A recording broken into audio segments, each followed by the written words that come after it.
Om Shanti. Good इवनिङ सबैलाई। चिन्तन स्वागत छ। र आज हामी अस्ति मूल्यको हिजोको मूल्य जुन थियो संगम युग की डिग्री और भविष्य की प्रारंभ मूल्य अव्यक्त मूल्य आज हामी ममता बहिनीबाट सुन्नेछौँ। ओम शान्ति।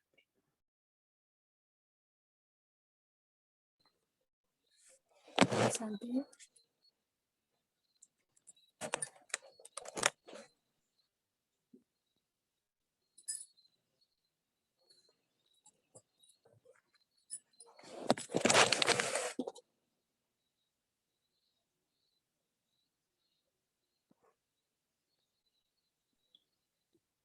शान्ति सुरु गर्नुहोस्।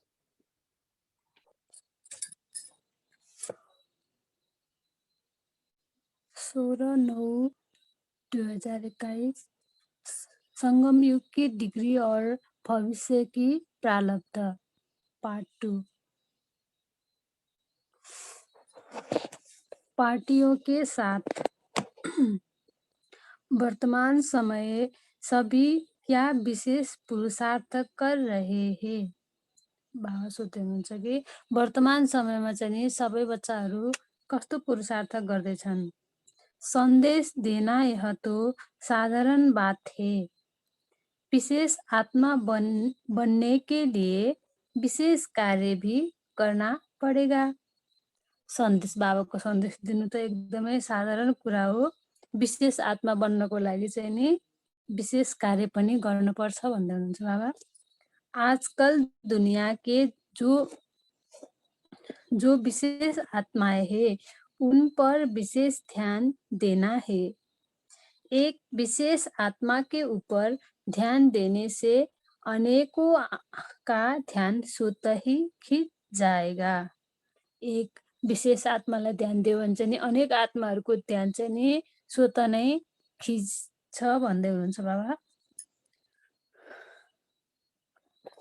विशेष आत्मा पर ध्यान देने से वह विशेष नहीं तुम विशेष बनेंगे। विशेष ध्यान से कोई भी व्यर्थ संकल्प कर्म व समय नहीं जाएगा। शक्ति अगर जमा हो जाती है तो विशेष सर्विस भी सहज हो जाती है। तो अब पुराने हिसाब किताब के चौपड़े को खत्म कर नया चौपड़ा बनाना है। जो जितना क्वालिफाइड होता है उतना ही उसकी वैल्यू होती है। वैल्यूएबल चीज को कोई भी साधारण स्थान पर नहीं रखा जाता है। कुनै चीज त्यस्तो इम्पोर्टेन्ट अलि भ्यालुएबल भएको छ भने त्यसलाई चाहिँ नि साधारण ठाउँमा राखिदैन, उसको विशेष स्थान दिया जाता है। यसलाई चाहिँ नि विशेष स्थान दिन्छ, अब अलिकति सेफ ठाउँमा राखिन्छ भन्नुहुन्छ बाबा। तो क्वालिफिकेशन को सामने रख फिर नोट करते जाओ कि कितने % बने हैं। जब 100% हो जाएंगे तो यह जो सेंट साधु संत है वह भी झुकेंगे और उन्हों के झुकने से वह झंकार दूर दूर तक सभी के कानों में पहुंचेगी। जब बाबा भन्नुहुन्छ साधु सन्त पनि हामीहरूको अब राम्रो पुरुषार्थमा चाहिँ नि त्यस्तोमा चाहिँ नि साधु सन्त पनि झुक्छन् र उनीहरू झुक्यो भने चाहिँ नि उनीहरूको झुक्ने से वह झन्कार त्यो उनीहरूको झुकेको भएर चाहिँ नि त्यसको झन्कार चाहिँ नि दूर दूर तक अरू सबै आत्माको कानमा चाहिँ नि पहुँचिन्छ जान्छ भन्नुहुन्छ। यथार्थ पुरुषार्थ का अर्थ ही है वहाँ ही पुरुषार्थ और वहाँ ही प्राप्ति। इस संगम युग को विशेष वरदान है प्रत्यक्ष फल प्राप्त कराने का।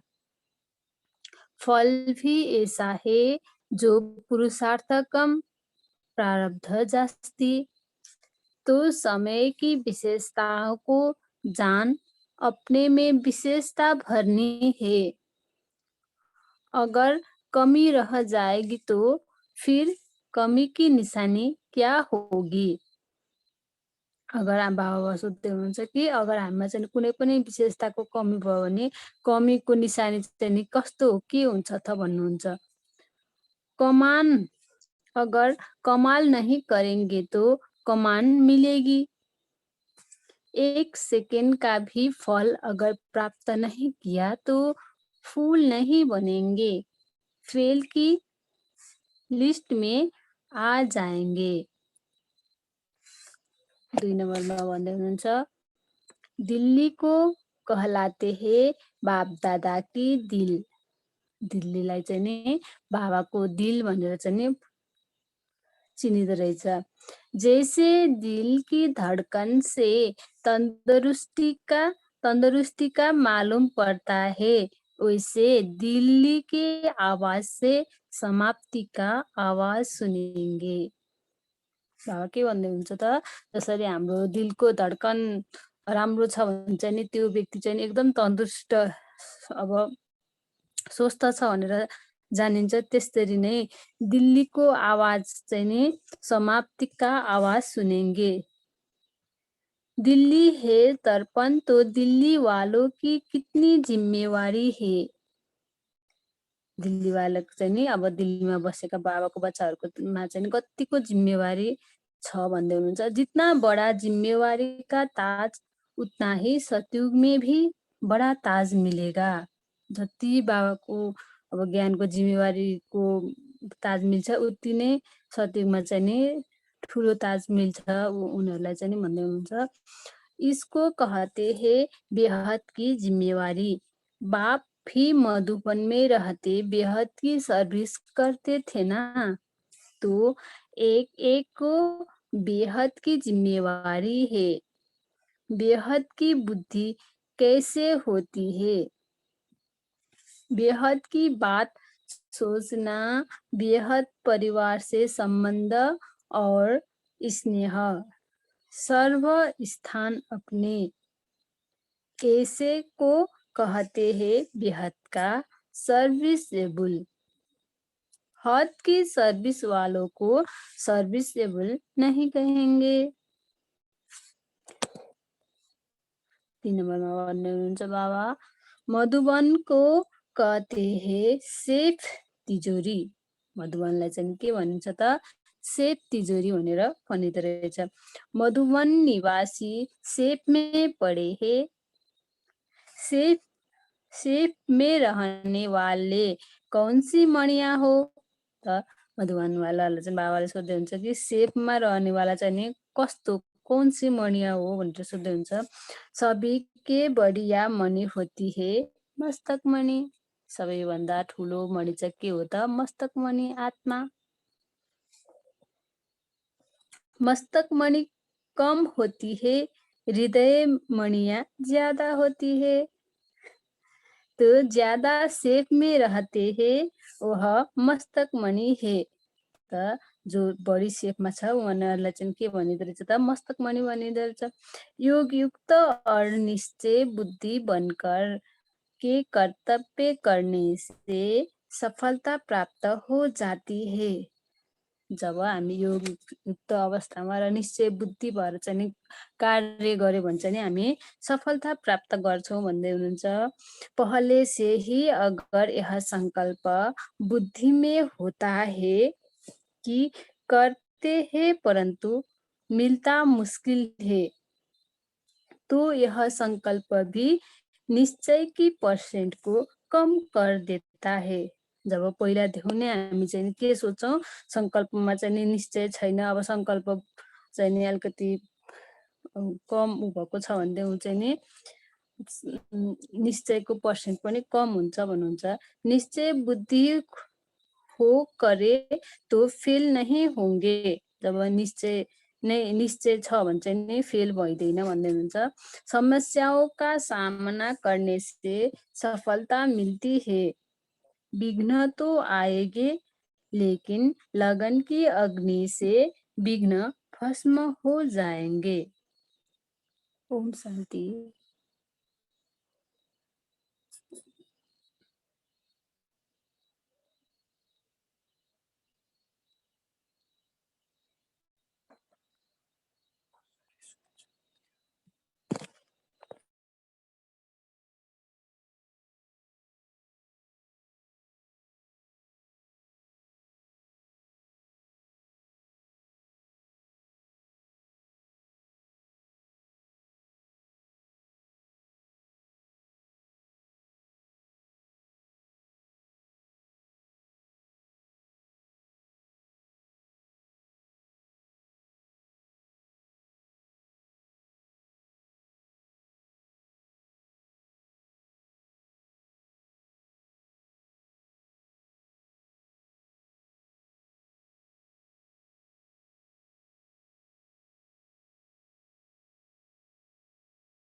ओम शान्ति।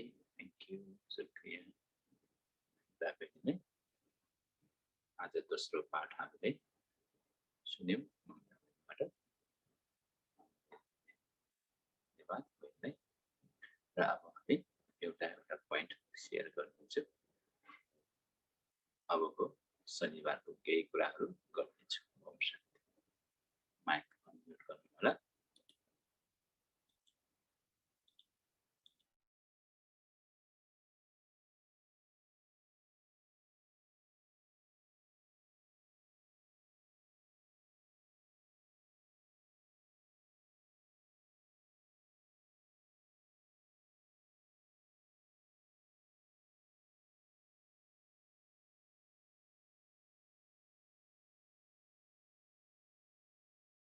ओम शान्ति। अब हजुरहरूले पोइन्ट सेयर गर्दा हुन्छ र हामी शनिबारको अलिकति कुरा गर्नेछौँ। ओम शान्ति। ओम शान्ति। आज बाबाले सुरुमा होइन पार्टीहरूसँग भेट गर्दा चाहिँ सुरुको पार्टीलाई भेट्दा बाबाले प्रश्न गर्नुहुन्छ होइन, वर्तमान समय सबैको के विशेष पुरुषार्थ गरिरहेका छौ भनेर बाबाले प्रश्न गर्नुभयो होइन।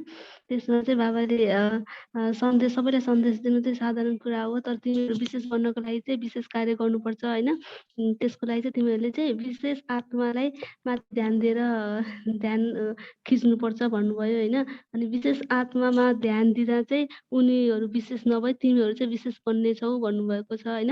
अनि त्यस विशेष ध्यान दिनको लागि चाहिँ बाबाले 3टा पोइन्टहरू ध्यान गर भन्नुभयो। नम्बर 1मा चाहिँ सुरुमा चाहिँ व्यर्थ सङ्कल्प, कर्म वा समय जाँदैन होइन, यिनीहरूमा चाहिँ ध्यान गर्नुपर्छ। अनि यदि शक्ति यदि जम्मा हुन्छ भने चाहिँ विशेष सर्भिस पनि सहज हुन्छ भनेर बाबाले बताउनु भयो। अनि यसरी आफ्नो पुरानो हिसाब किताबलाई चाहिँ होइन खतम गरेर नयाँ पुरानो रूपलाई खतम गरेर नयाँ रूप बनाऊ भनेर बाबाले बताउनु भएको छ। अनि जति जो क्वालिफाइड हुन्छ त्यति नै उसको भ्यालु पनि हुन्छ भनेर बाबाले बताउनु भयो। ओम शान्ति। ओम शान्ति। Thank you. पोइन्ट्सहरू भनिसक्नुहुन्छ। अरू केही छुटेको अरू केही? ओम शान्ति। गीता माताजी हुनुहुन्छ? शान्ति माताजी, गीता माता। हजुर, बाबाले आज अव्यक्त मुरलीमा भन्नुभएको छ। अब 100% जब हुन्छौ, जब 100% हुन्छौ अनि त्यसपछि साधु सन्तहरू पनि झुक्छ भन्नुभएको छ होइन। अनि त्यही अब क्वालिफाइड हुनको लागि चाहिँ क्वालिफाइड भयो भने भ्यालु पनि बढ्छ भन्नुभएको छ। ओम शान्ति।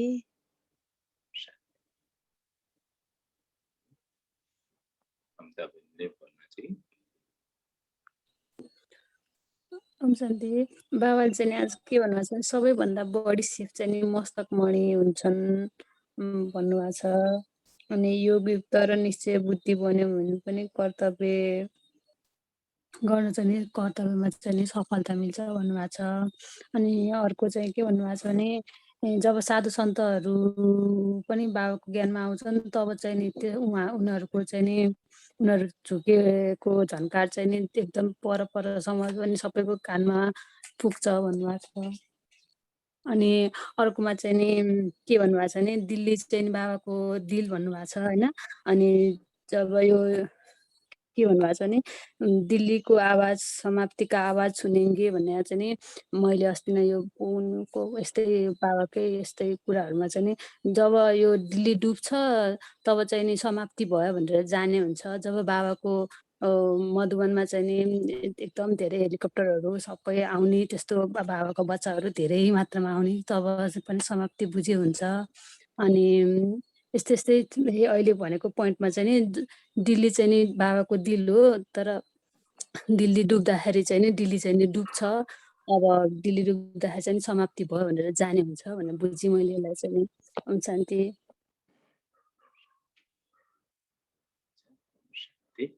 अरू कसैले अरू थप्नुहुन्छ कि केही कुराहरू?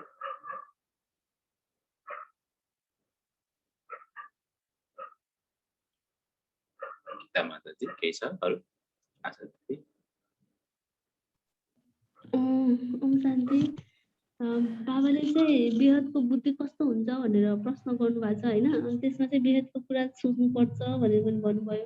अनि बेहद परिवारसँग सम्बन्ध र स्नेह अनि सर्वस्थान आफ्नो यसलाई भनिन्छ बेहदको सर्वसेवल होइन।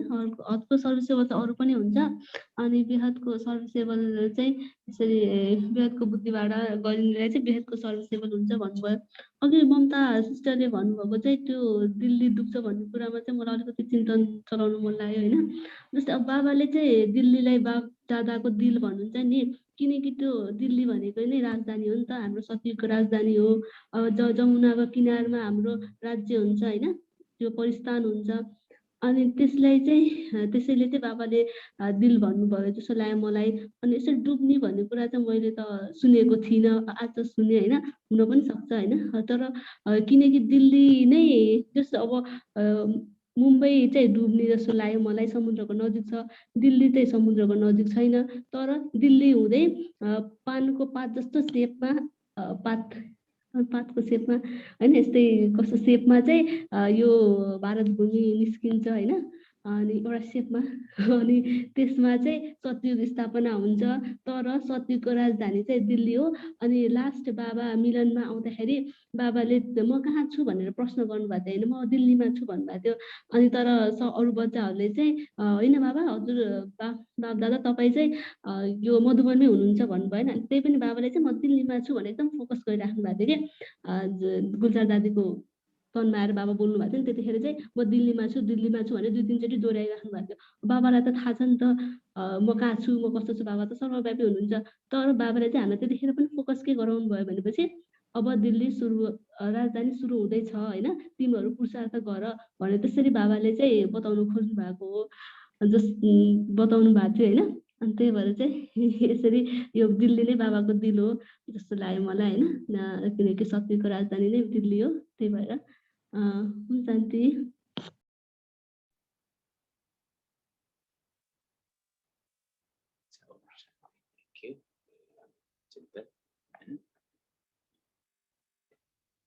तपाईँले पनि यस्तो डुब्नको कुरा त दिल्ली सोचेको थिएन। भाइजी, हजुर।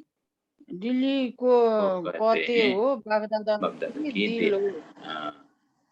Thank Dil you. हो भन्नुभएको छ बाबाले। ओम शान्ति। थ्याङ्क यू माताजी, थ्याङ्क यू शान्ति। अब खास अब मैले पनि सुनेको त थिएन यो अहिले डुब्नेको कुराहरू होइन। हजुर, त्यही पनि अब यो दिल फाइन्ड आउट गर्नु पर्यो। खास तर होइन जस्तो लागिरहेको छ, किन अहिलेसम्म मैले पनि सुनेको त छैन। तर अघि भने जस्तै हाम्रो आशा दिदीले भने जस्तै त्यहीँबाट नै आवाज निस्किन्छ। सबै बाबाले भनेपछि दिल्लीकै आवाज चाहिँ समाप्ति का आवाज सुनेंगे। दिल्ली है दर्पण तो दिल्ली वालों की कितने जिम्मेवारी है भनेको दिल्ली एउटा कस्तो दर्पण अर्थात् त्यहाँको जति पनि आत्माहरू जुन बाबाको छन्, आशा दिदीहरू छन् होइन, उहाँहरूले के गर्नु पर्यो, यस्तो ठुलो जिम्मेवारी दिएको छ बाबाले कि त्यहाँबाट आवाज समाप्तिको आवाज सुनाउनु पर्यो होइन। त्यसै त बाबाले दिल्ली दिल्ली भन्नुहुन्छ होइन। हाम्रो अघि पनि भन्नुभयो के अरे स्वर्गको के अरे वैकुण्ठ त्यो के के नदी, राजधानी जमुना नदी, जमुना नदी राजधानी हुन्छ। दिल्लीको एकदम बाबाले गायन गर्छ नि, दिल्लीको प्रायः जस्तो दिल्लीमा दिल्लीको कुरा गरिराख्नुहुन्छ बाबाले। ओम शान्ति। शान्ति माताजी हुनुहुँदो गइसक्नु रहेछ। अब हाम्रो शान्ति, अब हाम्रो शनिबार अब थियो। अब माताजी